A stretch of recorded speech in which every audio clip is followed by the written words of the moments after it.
రాష్ట్ర విభజన తర్వాత ఆంధ్రప్రదేశ్కు ఒక సీనియర్ నాయకుడు కావాలి, చంద్రబాబు నాయుడు గారిని ముఖ్యమంత్రిగా చేసుకుంటే ఆంధ్రప్రదేశ్కి రాజధాని నిర్మించుకోవచ్చు త్వరగానే ఒక ఉద్దేశంతో ఆంధ్రప్రదేశ్ ప్రజలు సీనియర్ అయినటువంటి మన చంద్రబాబు నాయుడు గారిని ముఖ్యమంత్రిగా ఎన్నుకోవడం జరిగింది. అప్పటి కూటమి ప్రభుత్వాన్ని గెలిపించడం జరిగింది. ఆ తర్వాత అమరావతి రాజధాని నిర్మాణం పేరుతో చంద్రబాబు నాయుడు గారు ల్యాండ్ పూలింగ్కి వెళ్ళారు. దరిదాపులుగా 53 ఎకరాలకు పైగా ల్యాండ్ పూలింగ్ అనేది చేశారు. 53 ఎకరాల్లో సేకరించారు కానీ తాత్కాలిక భవనాలని మాత్రమే అక్కడ నిర్మించుకోగలిగాం మనం. గ్రాఫిక్స్కి కేవలం ప్రచార ఆర్భాటానికి అప్పుడు అమరావతి పరిమితం అవడంతో మళ్ళీ జగన్మోహన్ రెడ్డి గారి వైపు ఏపీ ప్రజలు చూశారు. ఆయన కూడా అధికారంలోకి వచ్చిన తర్వాత మళ్ళీ 3 రాజధానుల పేరుతో 3 చోట్ల కూడా రాజధానులు కట్టలేకపోయారు. సో ఏంటంటే ఆంధ్రప్రదేశ్ ప్రజలకి రాజధాని అనేది చాలా అవసరం, వారు రాజధానిని కోరుకుంటున్నారని మరి ఈ 2 సంకేతాల ద్వారా మనకి అర్థమవుతుంది. సో ఇప్పుడు మళ్ళీ ప్రభుత్వం ల్యాండ్ పూలింగ్ వెళ్తుంది, మరొక 20,000 ఎకరాలు పైగా కావాలని చెప్పేసి అక్కడ ఉన్నటువంటి రైతులను కోరుతుంది.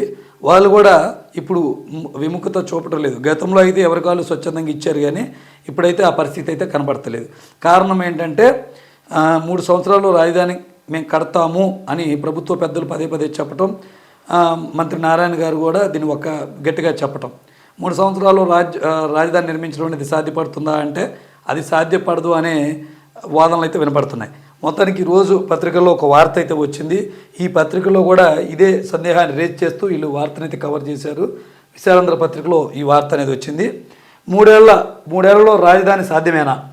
ఎక్కడి సమస్యలు అక్కడే, ముందుకు సాగని పనులు, ప్రభుత్వ మాటలకు చేతలకు కుదరని పొంతన, భూములు ఇచ్చిన రైతుల్లో ఆందోళన, పూర్తిగాని ప్లాట్ల కేటాయింపు, పెండింగ్లో కౌలు బకాయిల చెల్లింపు, రాజధానికి చట్టబద్ధత కల్పించాలని డిమాండ్స్ అయితే ప్రధానంగా వినబడుతున్నాయంట. ఇక వివరాల్లోకి వెళితే అమరావతి కళ సాకారం కావాలంటే రైతులకు న్యాయం జరగాలి. 10 ఏళ్లు దాటినా వారి కలలుగానే మిగిలిపోయాయి. కూటమి ప్రభుత్వం అమరావతిని పూర్తి చేయడానికి కట్టుబడి ఉన్నట్లు చెబుతోంది. మంత్రి నారాయణ 3 ఏళ్లలో రాజధాని పూర్తి చేస్తామని కూడా ప్రకటించారు. కానీ ఏడాదిన్నర గడిచినా ప్రగతి నత్తనడుగున సాగుతుంది. వర్షాలు, గ్రావెల్ కొరత వంటి సాంకేతిక సమస్యలతో పనులు ఆలస్యం అవుతున్నాయి. మరోపక్క రైతులకు ప్లాట్లు రిజిస్ట్రేషన్లో జాప్యం జరగడంపై సిఆర్డీఏ అధికారులు ఆరోపణలు ఎదుర్కొంటున్నారు. పనులు వేగవంతం చేయడంతో పాటు రైతులకు నమ్మకం కల్పించుకుంటే రైతులు ఆర్థిక భద్రత ప్రమాదంలో ఉంది.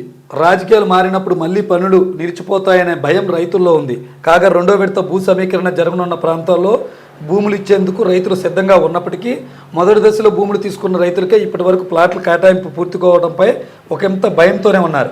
కూటమి ప్రభుత్వం అమరావతికి అన్ని హంగులు తీసుకురావాలని భావిస్తుంది.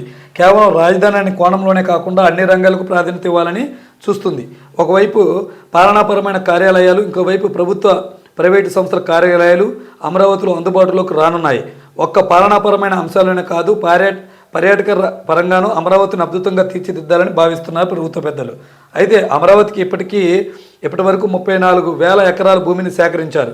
తాజాగా మరో 16,666 ఎకరాల భూమిని సమీకరించుకోవడంతో మొత్తం 50,000 ఎకరాలకు పైగా ఉండనుంది. అయితే ఇందులో 30% పచ్చదనంతో పాటు నీటిపారుదల కేటాయించనున్నారు. తద్వారా అమరావతిని పచ్చదనంతో నింపేయనున్నారు. అందుకు గాను అత్యాధునిక టెక్నాలజీని వాడుతున్నారు. అమరావతి ప్రాంతంలో కొండవీటి వాగు, పాలవాగు ప్రవహిస్తుంది. ఆ నీటిని సంరక్షించి రిజర్వాయర్లో స్థిరీకరించనున్నారు. అదే నీటిని పచ్చదనం పెంపొందించేందుకు వినియోగించనున్నారు. ముందుగా ఈ రిజర్వాయర్ల నిర్మాణానికి ప్రభుత్వం పూనుకుంది. అటు తాగునీటి అవసరాలను సైతం ఈ రిజర్వాయర్ నీటిని శుద్ధి చేయనున్నది. 3వ విడత కూడా. మరోవైపు మంత్రి నారాయణ వరుసగా రాజధాని ప్రాంతం రైతులపై బాంబులు పేలుస్తున్నారు. 2వ విడత కాదు, 3వ విడత భూ సమీకరణ కూడా ఉంటుందని చెప్పారు. 3వ విడత భూసేకరణ, అంతర్జాతీయ విమానాశ్రయం, ఇన్నర్ రింగు, ఇలా తదితర అంశాలు ఉన్నాయి. అసలు రైతుల సమస్యలు ఏంటంటే ఆంధ్రప్రదేశ్ రాజధాని అమరావతి కోసం 14-15లో ల్యాండ్ పూలింగ్లో 34,000 ఎకరాలకు పైగా భూములు ఇచ్చిన 30,000 పైగా చిలుకు రైతులకు ఇప్పటికీ అనేక సమస్యలు సతమతమవుతున్నారంట. అనేక సమస్యలతో 7 సంవత్సరాలుగా ప్లాట్లు ఇస్తాం, పెన్షన్ ఇస్తాం, అభివృద్ధి చేస్తామని హామీలు ఇచ్చినా ఆచరణలో ఏమీ జరగలేదని రైతుల్లో తీవ్ర అసంతృప్తి నెలకొంది. ఇటీవల జరుగుతున్న పరిణామాలతో అమరావతి రైతులు ఆందోళన చెందారు. గత అనుభవాల దృష్ట్యా మరోసారి అమరావతిపై వివాదాలు లేకుండా దానికి చట్టబద్ధత కల్పించాలని గెజిట్ నోటిఫికేషన్ జారీ చేసే విధంగా కేంద్రంపై ఒత్తిడి తేవాలని విజ్ఞప్తి చేశారు. సో ఓవరాల్గా ఇక్కడ మనకు కనబడుతూ ఉందా ఏంటంటే మొదటి ఈసారి రాజధానికి భూములు ఇచ్చిన రైతులకు ఇచ్చినటువంటి వాగ్దానాలే ఇంతవరకు అమలు కాలేదు. మేము ఇవ్వడానికి రెడీయే, కానీ మాకు భరోసా ఏంటి? గత ప్రభుత్వం రాజధానిలో బయట ఉన్నటువంటి వారికి ప్లాట్ తీసుకొచ్చిస్తే దానికి కోర్టుకు వెళ్ళారు. అలాగే కొన్ని కోర్టుకి ఎక్కిన కేసులు కూడా ఉన్నాయి. ఇవన్నీ పరిష్కరించాలి. అలాగే గెజెట్ నోటిఫికేషన్ కూడా విడుదల చేస్తేనే మేము ఇస్తామని చెప్పి అంటున్నారు. మరోవైపు చంద్రబాబు నాయుడు గారు నేను కూర్చోబెట్టి రాజధాని కేంద్రం కేవలం ఒక మున్సిపాలిటీగానే మీరు చూడాలనుకుంటున్నారా?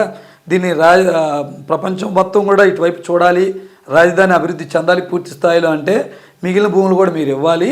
అలాగే మీరు రకరకాల జేఏసీల పేరుతో రకరకాలుగా ఉండడం కాదు, అందరూ కలిసి ఒక జేఏసీగా ఏర్పడండి, ఒక రాజధాని అభివృద్ధి కమిటీగా ఏర్పడండి అని చెప్పి ఆయన చెప్పడం చూస్తూ ఉంటే ఇటు పక్కన ఖచ్చితంగా ల్యాండ్ పూలింగ్కి వెళ్ళే ఆలోచనలో ప్రభుత్వం ఉందని చెప్పి తెలుస్తోంది. మరోవైపు రైతుల్లో అభద్రతా భావం కూడా ఉంది. సో మొత్తం మీద ఒక మాటలో చెప్పాలి అంటే ముందు సేకరించినటువంటి భూముల్లో వేగవంతంగా నిర్మాణాలు చేపట్టి ఆ పనులు వేగవంతం చేస్తే రైతుల్లో కూడా ఒక నమ్మకం వస్తుంది రాజధాని ఇక్కడే నిర్మితం అవుతుంది అని. సో అది చేపట్టుకోకుండా మళ్ళీ ల్యాండ్ కావాలని చెప్పి రైతుల దగ్గరికి వెళ్తే ఇచ్చే సుముఖతలో లేరు. సో ఏంటంటే 3 ఏళ్లలో రాజధాని కట్టడం అనేది సాధ్యం కాదు, మినిమం 10 ఏళ్ళు ఖచ్చితంగా పడుతుంది. సో ఇది పరిస్థితి.